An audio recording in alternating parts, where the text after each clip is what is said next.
Welcome everyone to our final episode of Tennessee Turf Tuesdays for 2022.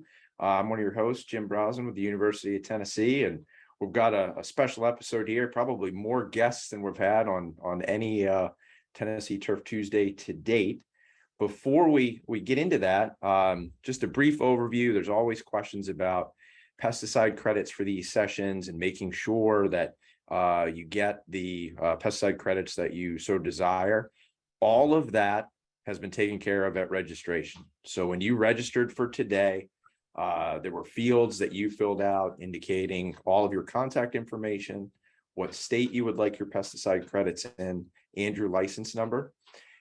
We have all that now, and we will use that for roster information and submit those to the various departments of agriculture that have awarded our episodes pesticide certification. So you don't really need to do anything else other than just stay with us for the duration of the hour. The agencies require sessions to be 1 hour long in order to get credit. So stay with us, and we'll do our best to wrap up here at 12:30 Eastern and be on with the rest of our day. For those of you who may be watching this as a recording, the video and audio posts the UT Turfgrass YouTube channel.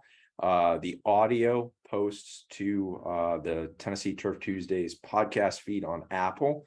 Unfortunately, there are no pesticide credits for any recorded viewings. It's only for those who have joined us live today. Lastly, we do get questions as we go through, and I'm sure I've got a bunch of questions, and my colleagues here at the University of Tennessee are going to have questions for our guests as well. If you have a question and you're listening in with us, please use the Q&A function at the bottom of your screen. That allows us to track the questions as they come in. It will allow us to thread the answers should we need to do that, so the answers don't get kind of lost in a longer form conversation. So please use that Q&A button if you have a question, and we will do our best to answer it and try to get most of them answered here live while we're on the air.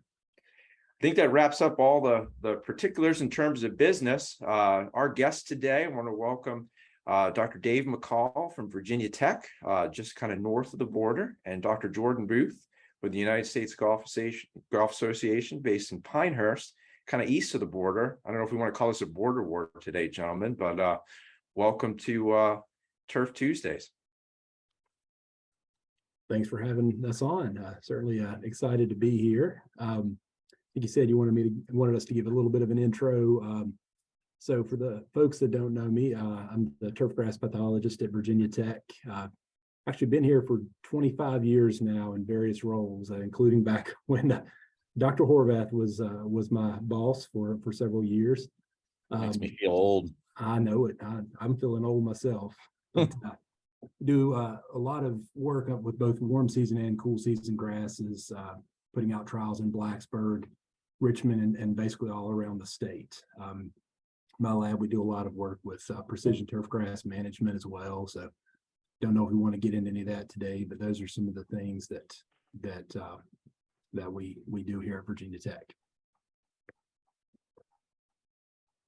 Thanks, Dr. Brosnan. Yeah, I was in Dr. McCall's lab at Virginia Tech for about 6 years. So prior to that, I was a golf course superintendent, and now I work for the United States Golf Association as an agronomist in the Southeast, so based in Pinehurst. So really appreciate you guys including me today. Well, thanks to both of you for being here. And you know, the topic of today's session, I think we titled it something along the lines of winter is coming, a little head nod to Game of Thrones or House of Dragon. But in all seriousness, though, you know, we see particularly in warm season grasses some more of our troublesome issues, whether it's on the weed side or the disease side this time of year. And I know in my extension program and my colleagues here, we really try to advocate folks to use this time wisely, because if you don't really address those issues on the front end, trying to clean them up on the back end is maybe a harder lift. I mean, Jordan, I'll start with you. I mean, you're on a lot of golf courses in this region, and, you know, we've got a cohort of superintendents who listen to these sessions and some lawn care folks too. I mean, what are you seeing in your travels right now? So a lot of golf courses, it get to this time of year and are really in good shape, right? They've tackled a lot of their, kind of maybe early spring challenges coming out of winter, and then we're able to kind of recover through the winter or through the summer rather. But they're starting to think about winter, especially with ultra door Bermuda grass putting greens. I feel like we're having a real fall this year, at least in a lot of the Southeast, whereas maybe the 2 years prior we were really warm all the way until Christmas. So starting to get off color, starting to lose color in our Bermuda grass, tees, fairways, even putting greens. So starting to think about POA control and, putting green management kind of leading into winter, the two big ones that I'm seeing out there. And then for our folks managing creeping bent grass, hopefully if summer threw them any curveballs, they're kind of out of the woods now and starting to really enjoy that fall weather and get a break. But those are kind of the three main buckets that I'm seeing on golf courses right now. So. Yeah, and I'll follow up. I'm going to share a quick picture as a jumping off point here. Just kind of maybe a capture of where things are at. At least climatically in the region. Let's see if I can do this way.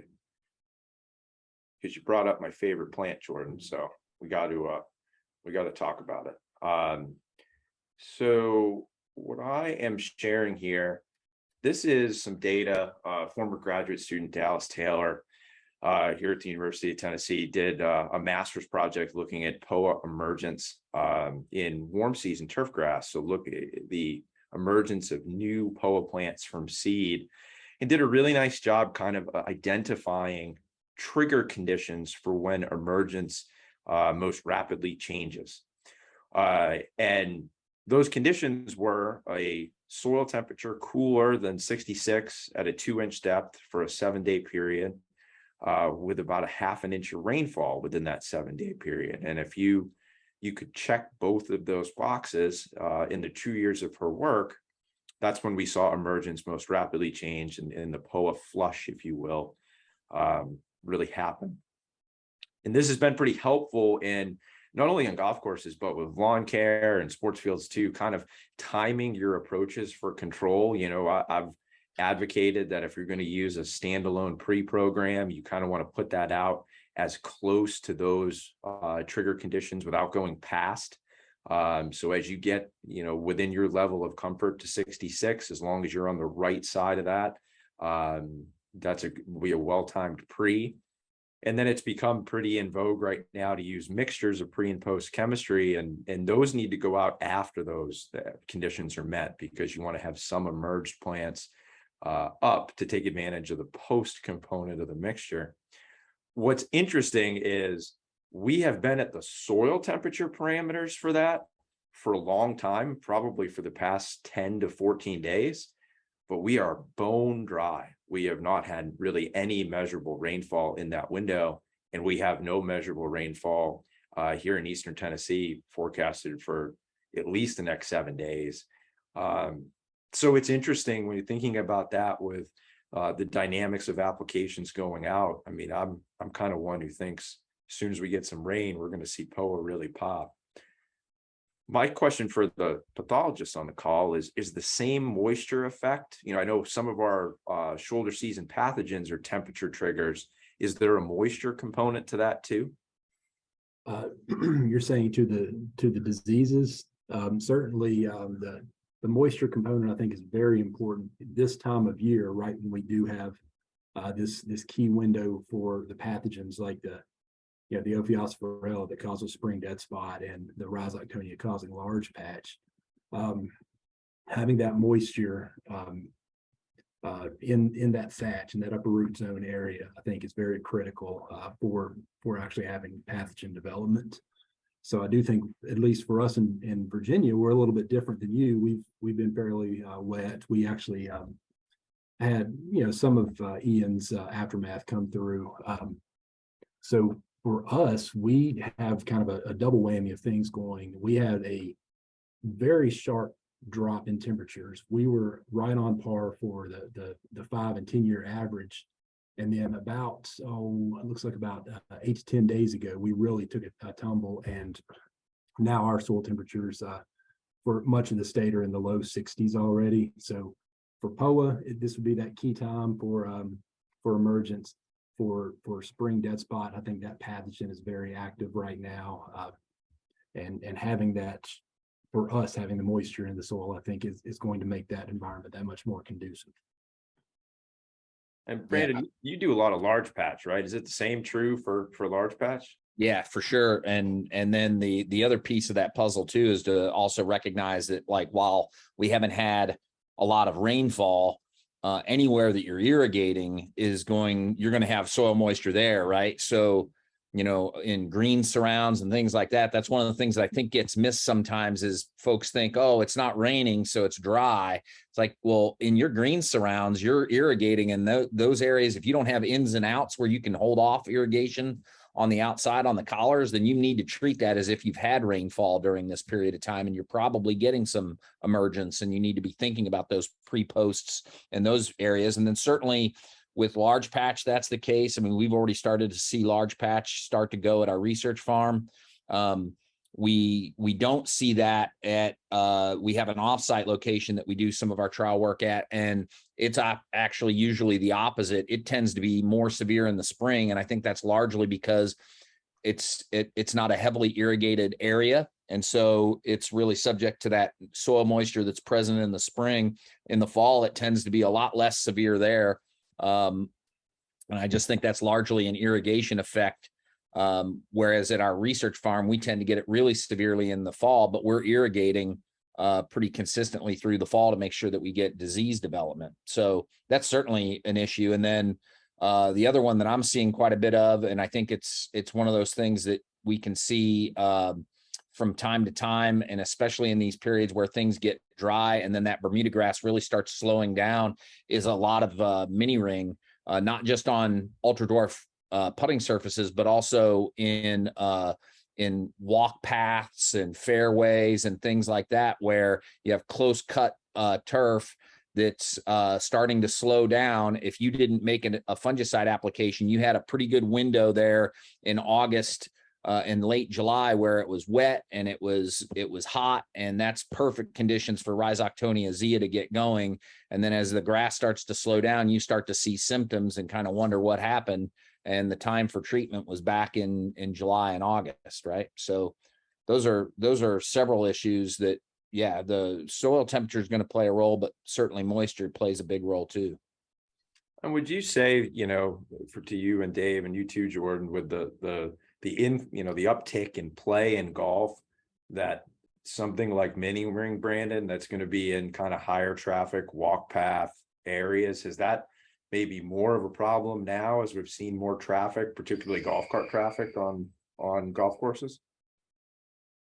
I mean, Jordan, you can speak to what you've seen in your travels, and David, you too. But for me, what I've noticed in the last several years is that there seems to be more attention given to areas that typically you didn't worry about, right? Like, if you had a little bit of mini ring and a walk path, like it wasn't a big deal. Like it's a little brown in a couple of spots, but it's not that big of a deal. It's in a walk path. It's just not.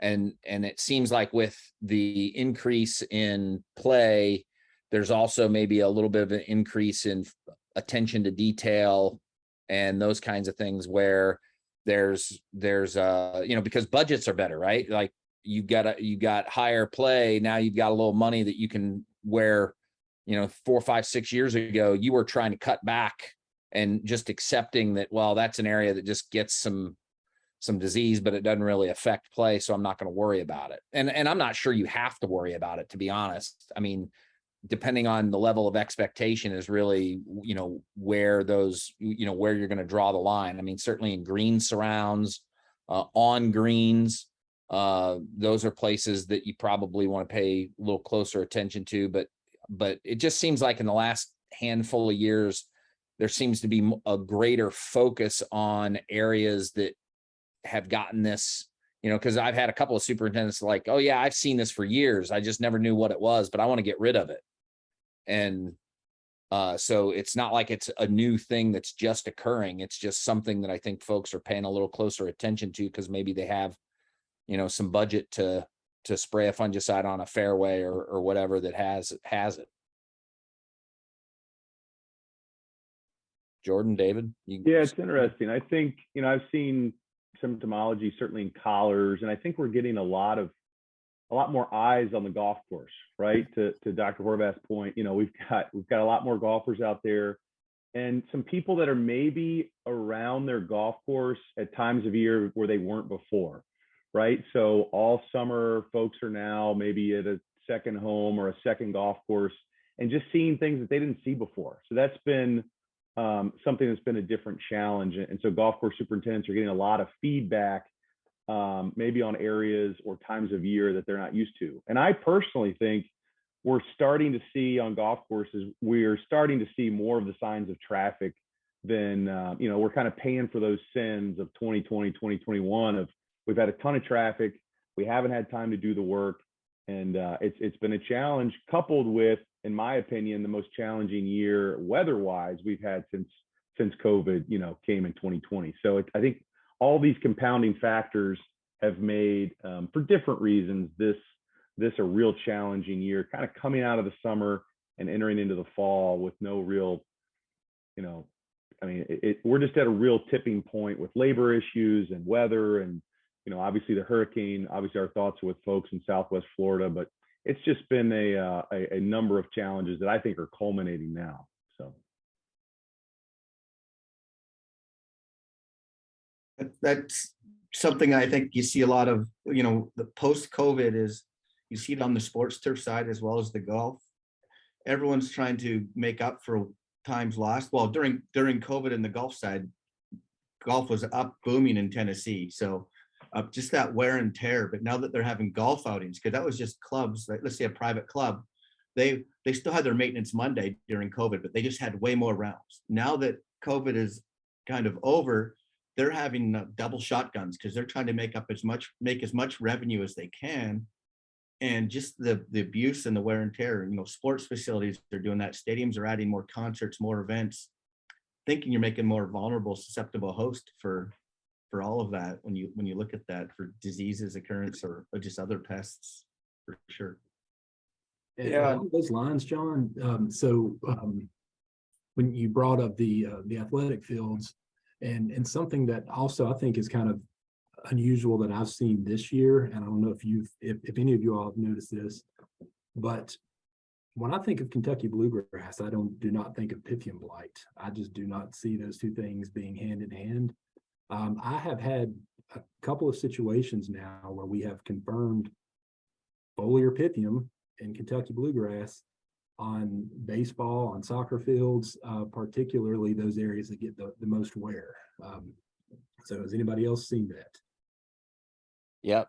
This summer was perfectly was a really nice conducive weather period for Pythian Blight on grasses that don't typically get it.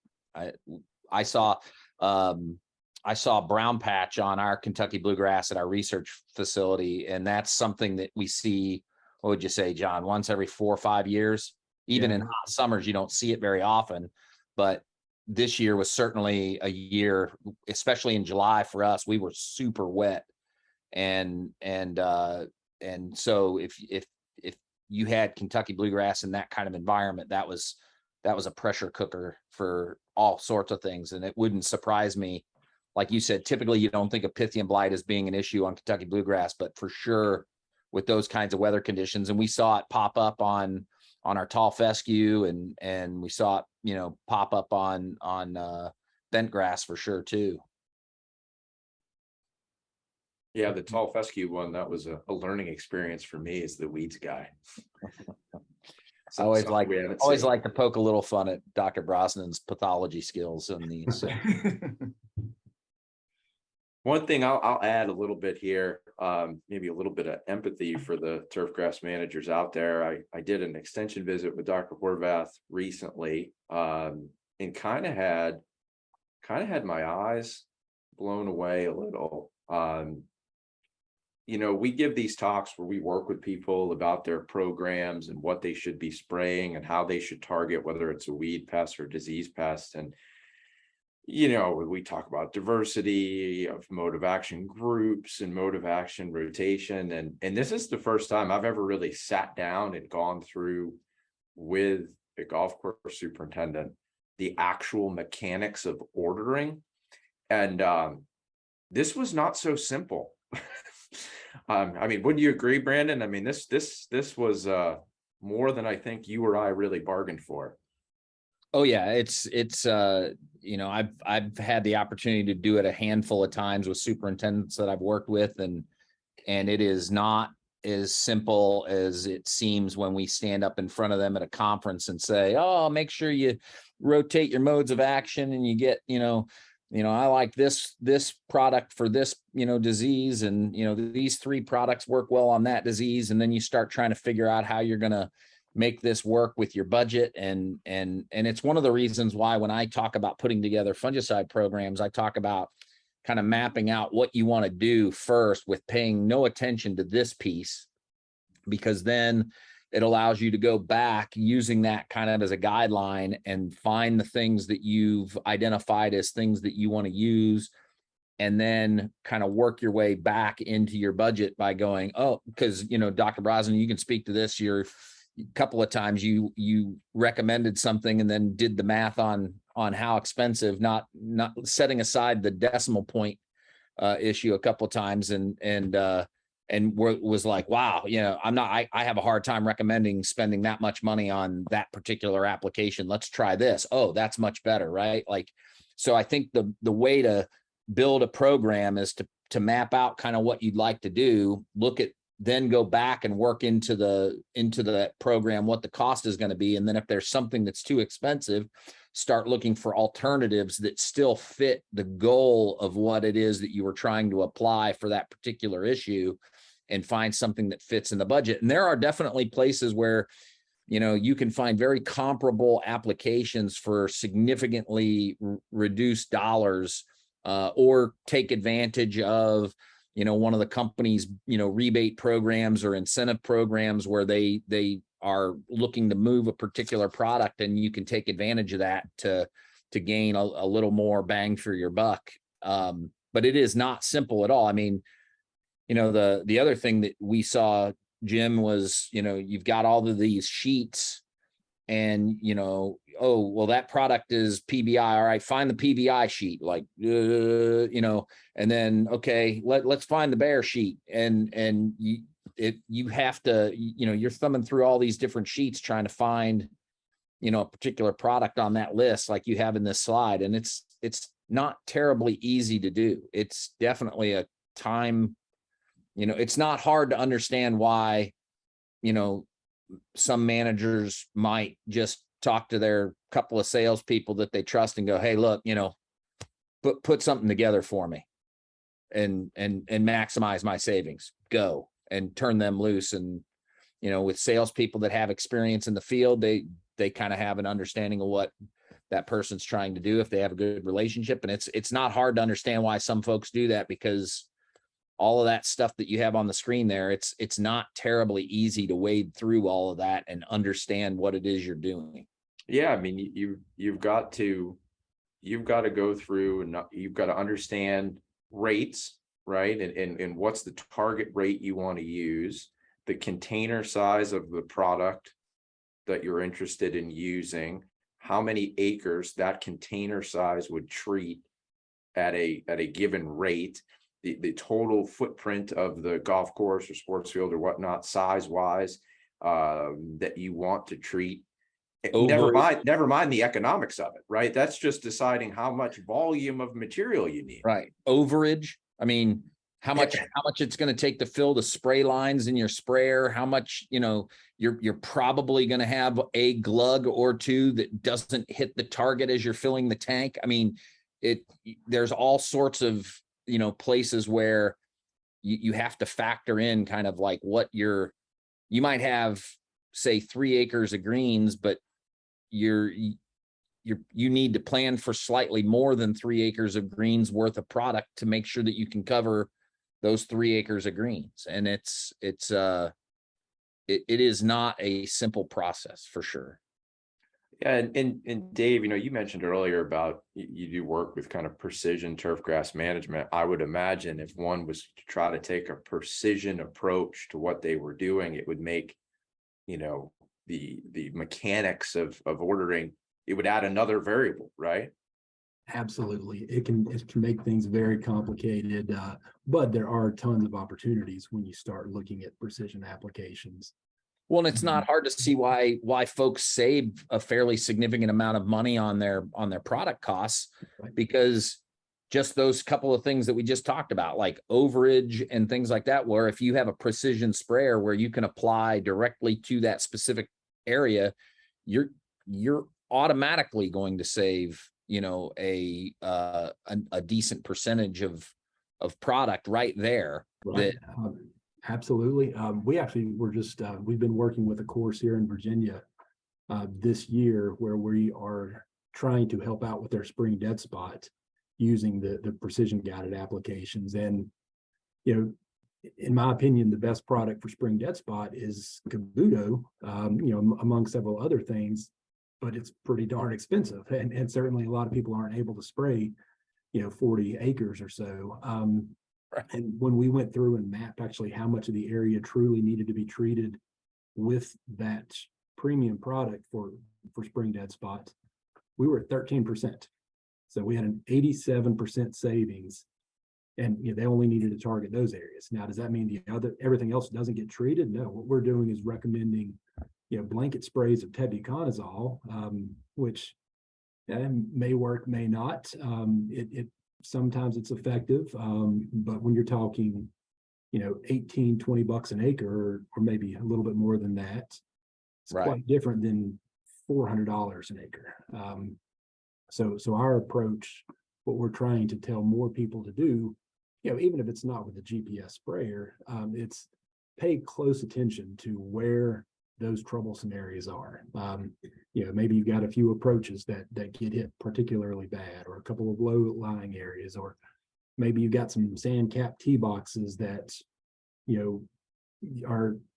they basically dry out faster than everything else, and they get hit with spring dead spot a lot harder. Maybe those are the areas where you go in and make your more expensive application, and then you supplement with something else in the other areas. Yeah, for sure. To that point, one of the things that I know, I have a couple of friends that are superintendents that have worked with folks more on the ag side to build their precision spray equipment. Are there places in the Southeast or folks in the Southeast that are doing that same thing versus ordering like maybe an OEM, straight precision sprayer from one of the big, iron manufacturers?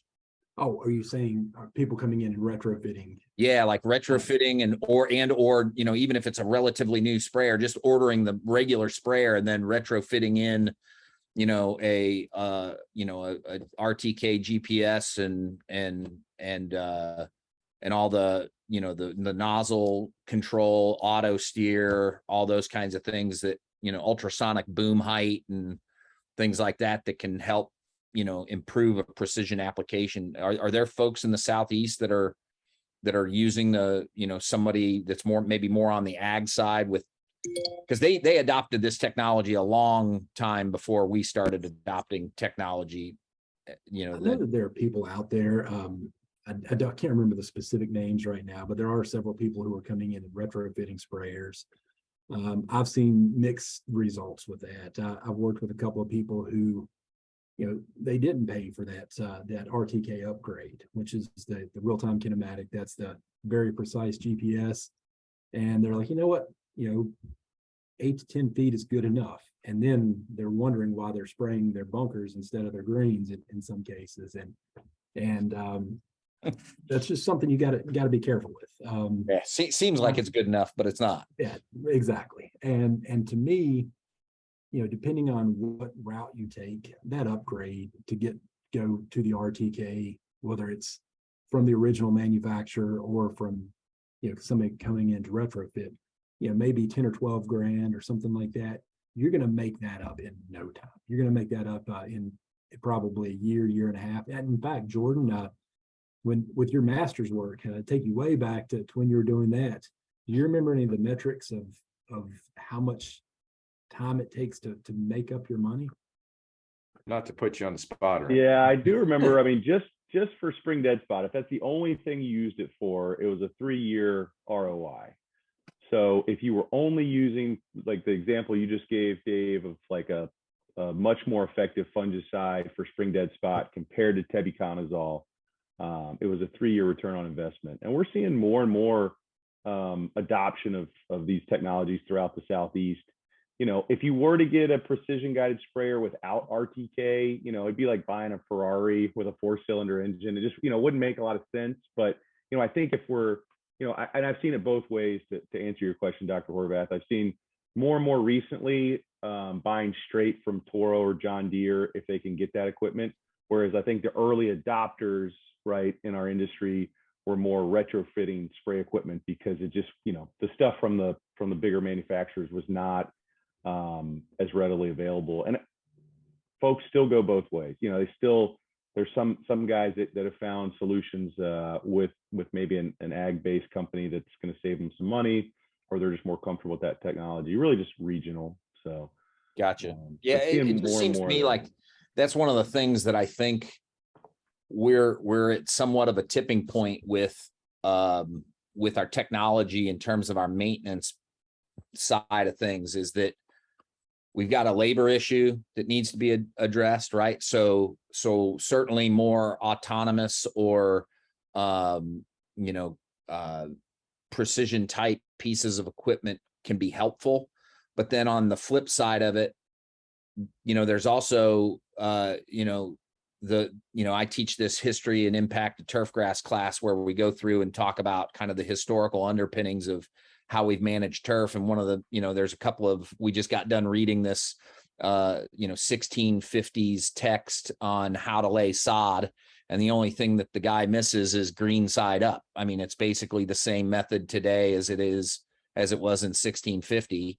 And then you look at, you know, a place that has labor challenges where, you know, buying some giant rough mower that's $100,000 for that rough mower, and you've got one operator, and it's, you know, versus putting it on, you know, putting a giant, multiple deck rotary mower on the back of a tractor and hooking it up to the PTO and being able to have that same operator cut a lot more acres for a fraction of the price is something that needs to be considered. And like you said, like the return on the investment to me is the way the turf manager is able to make the justification to the folks that are providing the budget, is being able to show like, look, we're going to save, you know, and we can demonstrate that savings so that you are, you know, getting the return on investment for this precision piece of equipment. But then there's other pieces of equipment where we don't need more, you know, fancy bells and whistles. We need it to be able to have one operator mow a large area of grass reasonably well for a fairly low price. And that's a huge part of the puzzle, right? Absolutely. I mean, the practicality of your example, we see all the time. You know, you can buy one piece of equipment, a rough mower, self-contained unit for X number of thousands of dollars, or for half that, you can buy a tractor and a pull behind unit. And the same applies to kind of what we started with here with EOP. You know, these early order programs are critical for superintendents to save their club's money. In the same breath, as we get to, you know, the end of a lot of clubs' fiscal years right now, you know, guys will say, well, you know, I understand that I need to spray this, but this is what I have on the shelf. You know, what can I work with? So there's this balance of, you're right, it's you know, we need to be responsible with the budgets, but at the end of the day, it's about that return on the investment in the golf experience and the golf product, as far as the golf course example. So I think careful consideration needs to be made with these early order programs and what you know you're going to use. I think the pathologists on this call would agree that, you know, products like, you know, Segway, go ahead and early order it, right? You want that in the barn. But make sure that you're early ordering products that you know you're going to use, because a lot of times we get to the end of the year, budgets are lean, and golf course superintendents are saying, well, I have this, should I spray it? And it's like, well, that may not be your most effective product, right? I mean, so I think the EOP is a tricky one that you bring up, Dr. Brosnan, and how to manage that and how to go through that process. Well, and we actually both had not just the experience where we were together, but another experience that we talked about where, one of the where we were suggesting to the person, like, look, think about what you're going to do next fall, for example, like with POA control, right? So rather than be thinking about like, oh, now I got to get my POA control product in because I got to go spray POA now because I didn't early order it, like take advantage of the savings, figure out what you're going to rotate to next year, order it and get it on the shelf now for next fall. So that, like you said, Jordan, when the dollars are starting to be a little limited, you've got something on the shelf that you can go to and get really good control out of. And then when early order comes by next year, think about what you're going to rotate for the following fall, right? Like, so not be thinking almost a year in advance for some of those things. But then to your point, for sure, like I had an experience where we basically looked at like, where could we maximize rebate savings and get things that we know are going to be useful season long, right?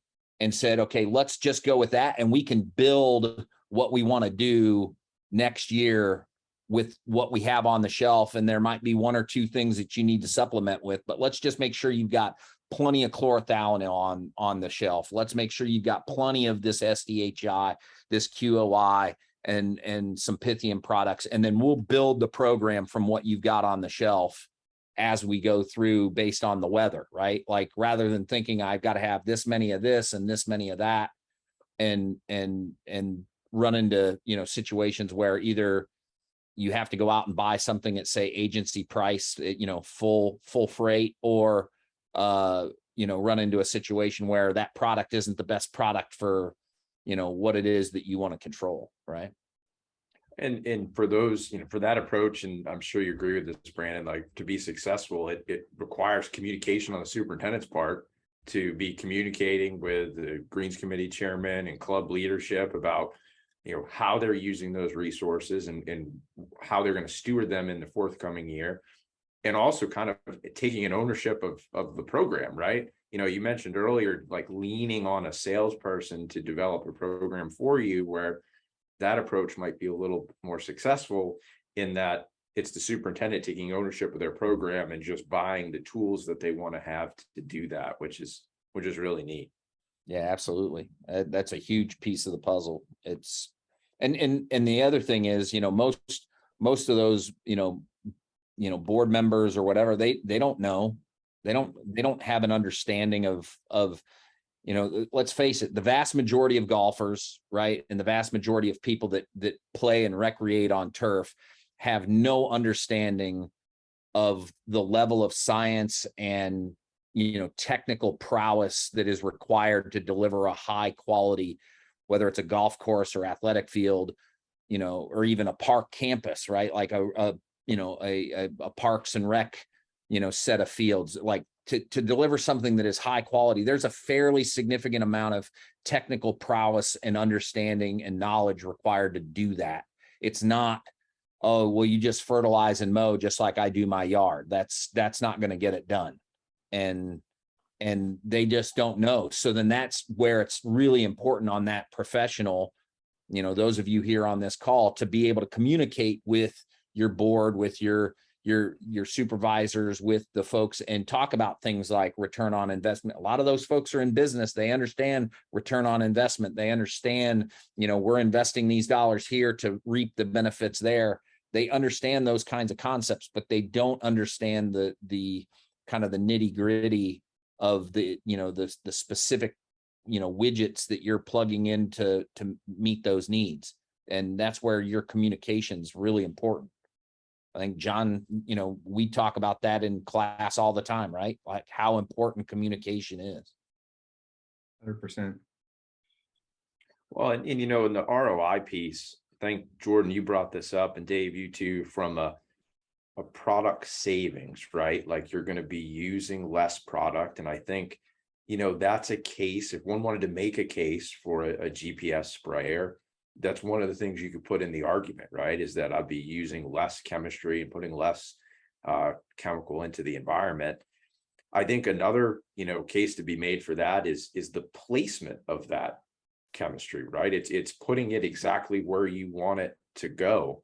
And that could be true in the lawn care situation, right? Where we don't want to have drift and movement of herbicide from one property to another. And, you know, where I kind of see it the most in my golf extension is with applications that go on to putting greens, where that superintendent is then going to take that application out into the collar.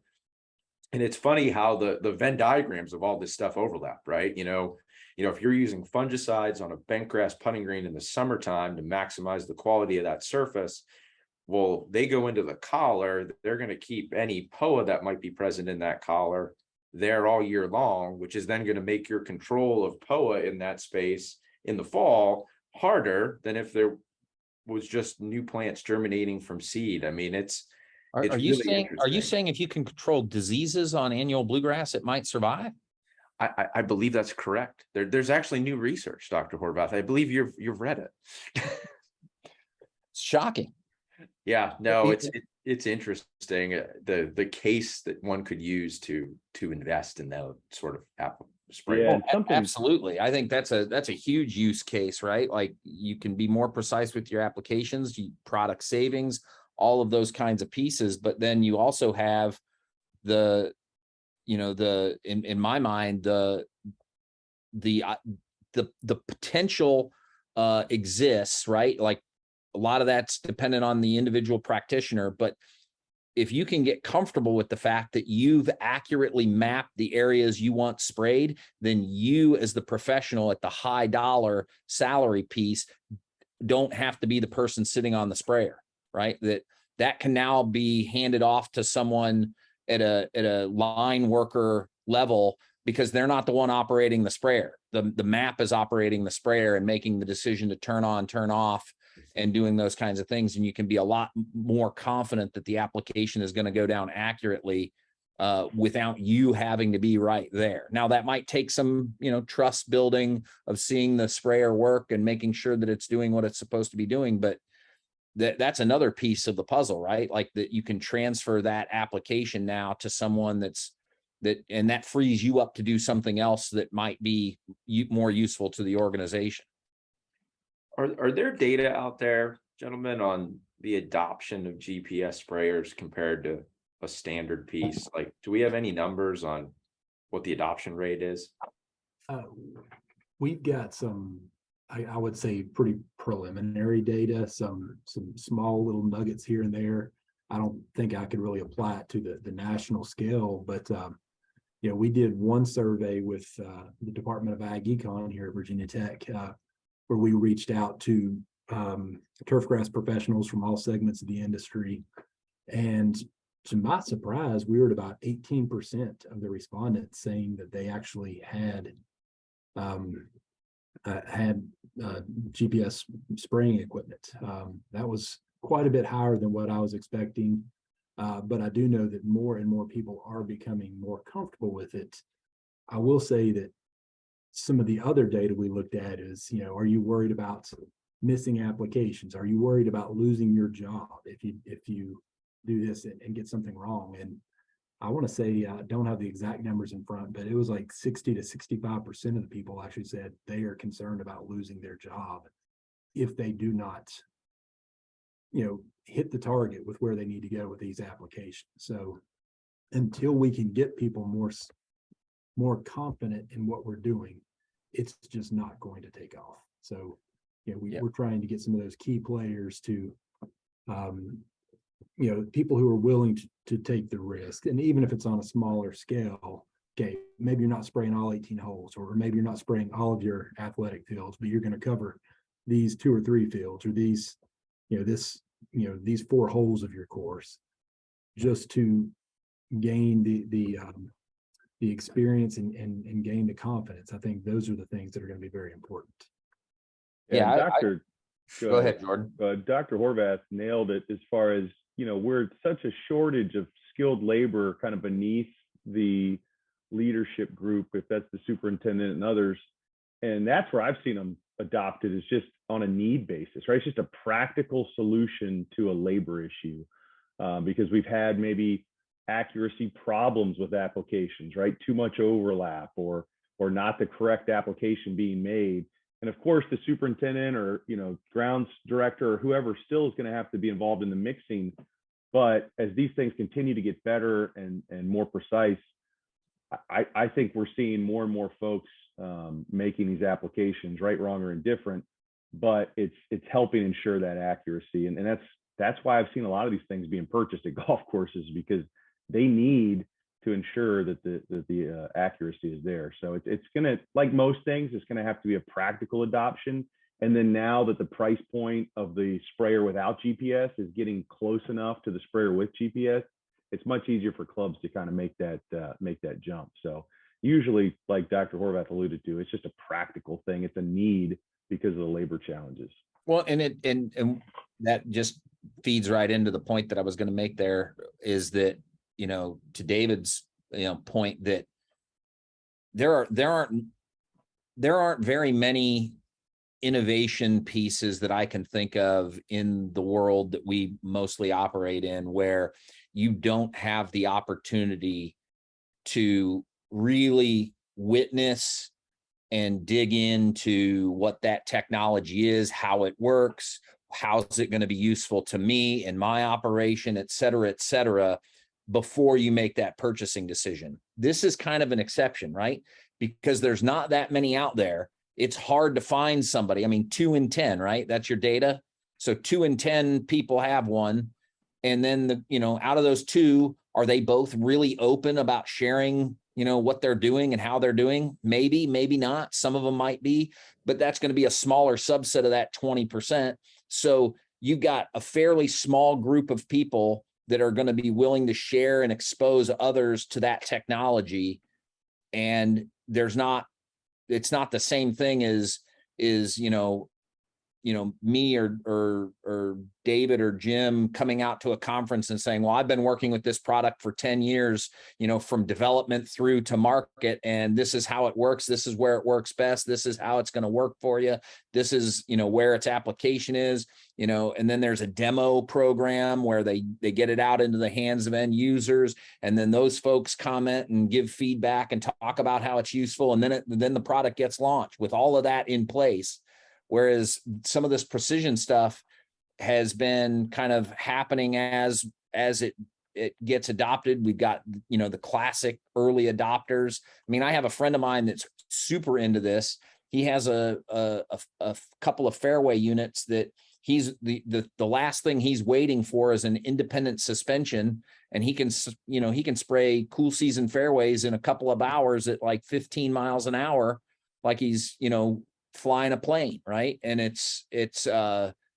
but he's one of those early adopters, and you're not going to find, it's just hard to find how you get exposed to this technology so that you can get comfortable with it before you make that purchasing decision. And so there's a bit of a leap of faith, and that's, I think, to your point, David, a really good reason why, especially in this industry where your job is riding on the results that you provide, that's a big sell. Oh, trust me, it's going to work, kind of thing. The scars cut deep, if you will. Oh yeah, for sure. Well, and it I think almost takes next generation of superintendents, right? Maybe if you work for someone that had it and you go out on your own, so it just takes time. But like the handheld moisture meter, right? There's some technologies that come to the market and people are skeptical, and now I would say those are at 9 out of 10 golf courses, right? So it'll get there. Yeah, that's an excellent point, Jordan. I mean, I can remember, when I started out of graduate school, that those weren't very common. There was a lot of pocket knives that were, in place of that moisture meter, and now it's almost kind of part of the superintendent's utility vehicle, if you will. Yeah, for sure.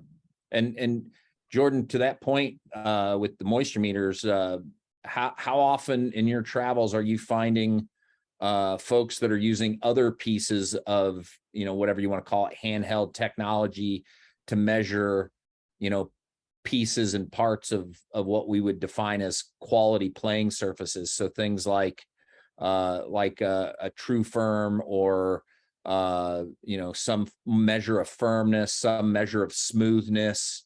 Like how much do you see that in your travels? Yeah, I mean, a lot. It's something that as we're fine tuning, kind of the way we measure quality of putting greens, specifically, that's where we see those tools used the most. So I was at a golf course yesterday, as a new superintendent who had taken over for a veteran superintendent, and his first purchase on property was two handheld moisture meters. And then the second purchase was a true firm. So I think as we're getting more data driven, at the USGA, we're launching a smart golf ball to measure, trueness, smoothness, and firmness on top of green speed. I know I showed that to you, Dr. Horvath, last year, but that's one of the things I kind of say, maybe the worst thing the USGA did was come out with the stimp meter. But also, we need other ways, other metrics to define quality of these putting surfaces. So no longer chasing speed, we're chasing consistency. And that's where other things like firmness, trueness, smoothness really come into play. And so I think it's certainly a trend that we're seeing in our travels with data collection. So yeah, for sure. I mean, I think we're going to see, one of the things that concerns me, not just as a scientist, but then as a golfer, and then also, I've had a real education this last year being on a board at a golf club and understanding, some of the things that get thought about. Back to that point of not really fully understanding the technical prowess that's required.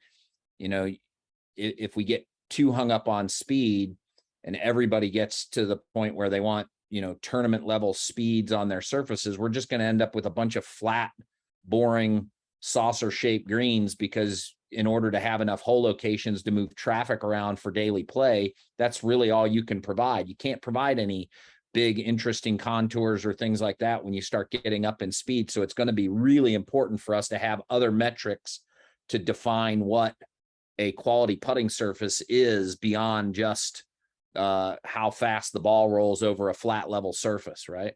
And that's one thing we're learning about a lot right now, because the value of the stimp meter is in consistency. It can be like anything in the wrong hands, it can be used incorrectly, but the value is in consistency. And 100%.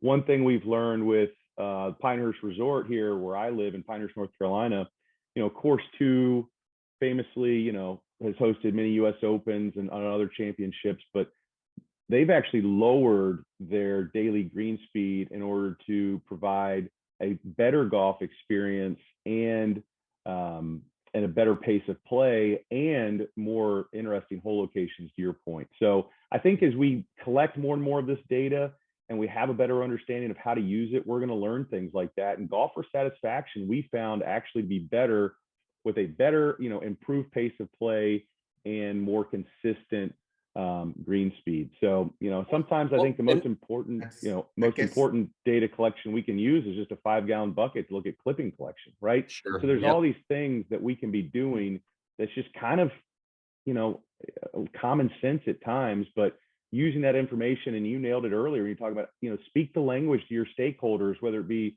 at your sports turf field or, your landscaping or your golf course, but speak those same languages. And a lot of time that's with data. Yeah. Brandon and Jordan, it gets to, what Brandon said earlier, communication. Communication is key. Growing the grass and doing all these things should be the easiest part of the job. It's how effectively are you communicating what you're doing and why you're doing it. And talking about these green speeds, it gets right to, the Mike Morris method.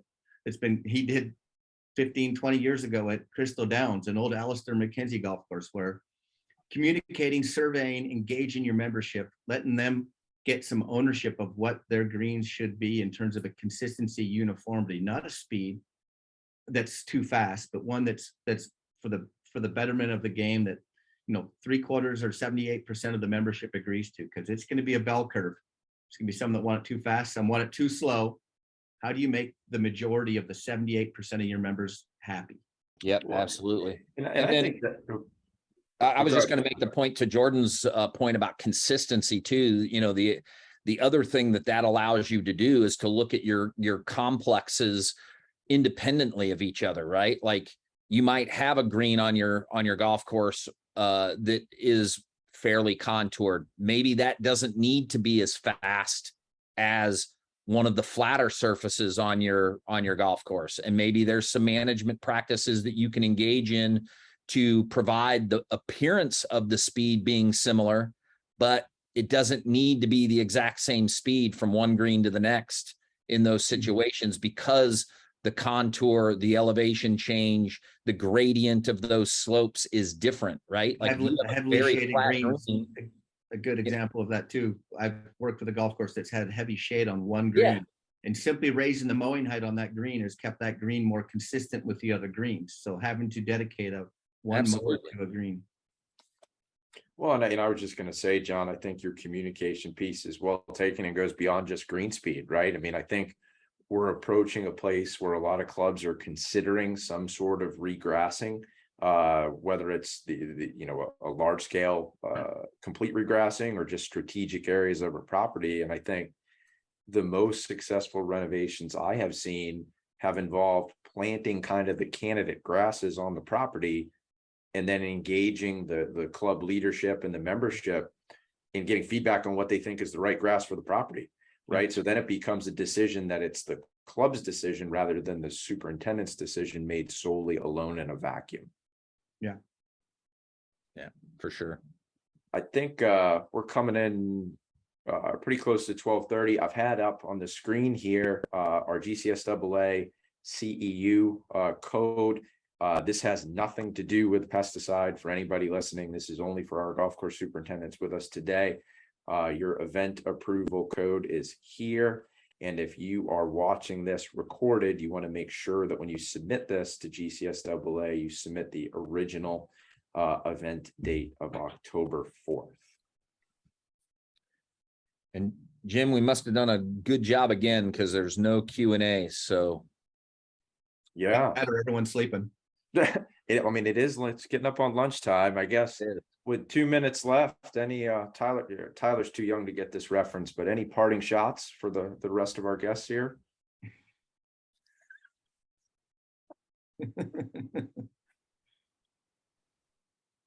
We got nothing. All right. So I will say, as I said in the opening, this was our final episode of the year, and I'd like to thank Jordan and Dave for joining us. And one of the things we like to do is refresh this program every year. So if you have ideas for topics or guests, please send them our way. Jordan and Dave are here because their names were brought forward as speakers who would be of interest to the audience. So we will do our best to go out and get who you'd like to hear from on these sessions, and we'll continue to make them available in 2023. Certainly can change. Also the deliverable, we're on Apple Podcasts now per listener request. Request came forward at the end of 2021 to make the audio available on Apple Podcasts, and went forward and did that. So on behalf of all my colleagues here, thank you for staying with us for this episode and for this season of Tennessee Turf Tuesdays, and we will see you again next year.